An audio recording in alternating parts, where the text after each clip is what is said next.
ноҳияи ҷабор расулов дар вилояти суғд чанд рӯзи гузашта макони нерӯсанҷиҳои паҳлавонони ҷавони кишвар гардид. дар ин макон мусобиқаи ҷумҳуриявӣ оид ба куштини ҷудо байни ҷавонони солҳои таваллудашон 2000 то 2002 баргузор шуд.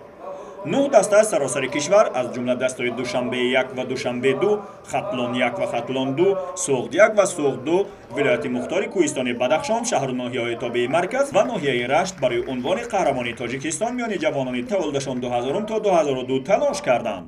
ба таври умумӣ дар ин мусобиқа 135 ҷудокори ояндадор иштирок доштанд, ки дар 7 вазн байни ҳам рақобат намуданд.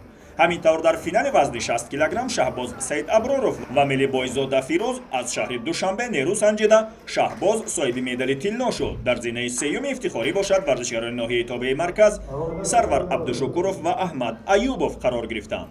дар финали вазни 66 кг ҳам эмомалӣ нуралӣ абубакр шеровро мағлуб намуда, дар зинаҳои сеюми ифтихорӣ фаррух халимов ва худобахш сулаймонов қарор гирифтанд. дар вазни 73 кг ки бештарин иштирокчиён дар ин вазн маъмулан иштирок мекунанд, дар финал боз ду варзишгари душанбе бо ҳам нерӯ санҷиданд. муҳаммад саъдуллаев тавонист қурбонали бозоровро дар финали ин вазн мағлуб намояд. танҳо вазне ки дар он ҷудокорони шаҳри душанбе натавонистанд тилло ба даст оваранд вазни 81 кг буд. умар расулов аз ноҳияҳои тобеи марказ, аминҷон сафаров аз шаҳри душанберо шикаст дода чемпиони кишвар гардид. аммо дар финали вазни 90 кг боз ҳам варзишгарони шаҳри душанбе ба ҳам омаданд.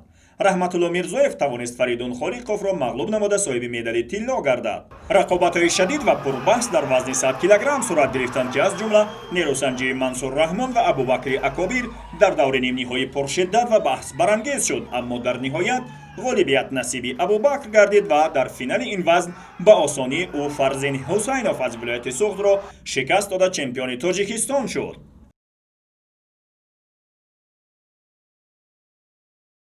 хурсанд ҳастем аз он ки ҷои аввалро ишғол кардем, бо ҳарифони қавии худ муҳориба гузарондем ва сазовори ҷои аввал гаштам. мо кӯшиши ғайрати худро бисёртар мекунем барои мусобиқаҳои байналмилалӣ, ки парчами Тоҷикистони худро ҳарафшон кунем. ва ниҳоятан дар вазни ба изофаи 100 кг ҳам бобоҷон бобоев ва иброҳим элмуродов аз шаҳри душанбе барои унвони қаҳрамонӣ талош карда, бобоҷон соҳиби ин унвон гардид.